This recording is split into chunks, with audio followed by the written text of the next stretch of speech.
The Magic of Thinking Big by David J. Schwartz, Philosophy Doctor. Chapter 2, Cure Yourself of Excusitis, the Failure Disease Part 5. 3. Be genuinely grateful that your health is as good as it is. There's an old saying worth repeating often: one felt sorry for myself because I had ragged shoes until one met a man who had no feet. Instead of complaining about not feeling good, it's far better to be glad you are as healthy as you are.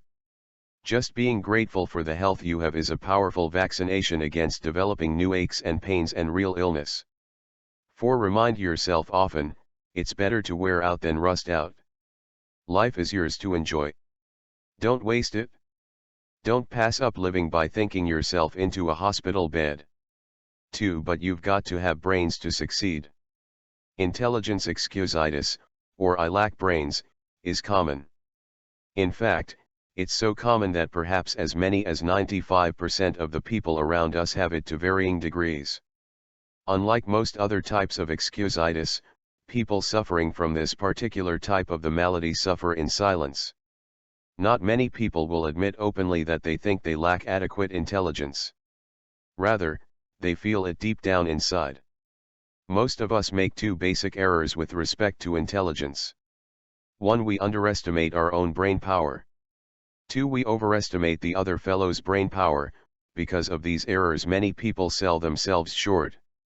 They fail to tackle challenging situations because it takes a brain. But along comes the fellow who isn't concerned about intelligence, and he gets the job. What really matters is not how much intelligence you have, but how you use what you do have. The thinking that guides your intelligence is much more important than the quantity of your brain power. Let me repeat, for this is vitally important: the thinking that guides your intelligence is much more important than how much intelligence you may have. In answering the question, should your child be a scientist? Dr. Edward Teller, one of the nation's foremost physicists, said, "A child does not need a lightning-fast mind to be a scientist, nor does he need a miraculous memory, nor is it necessary that he get very high grades in school. The only point that counts is that the child has a high degree of interest in science." Interest, enthusiasm, is the critical factor even in science. With a positive, optimistic, and cooperative attitude, a person with an IQ of 100 will earn more money, win more respect, and achieve more success than a negative, pessimistic, uncooperative individual with an IQ of 120.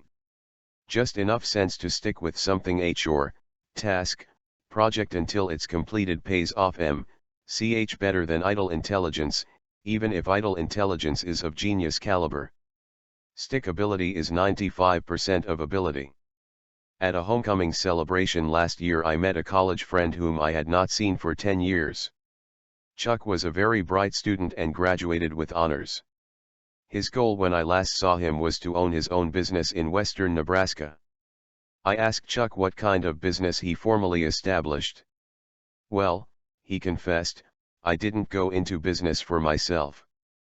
I wouldn't have said this to anyone 5 years ago or even 1 year ago, but now I'm ready to talk about it."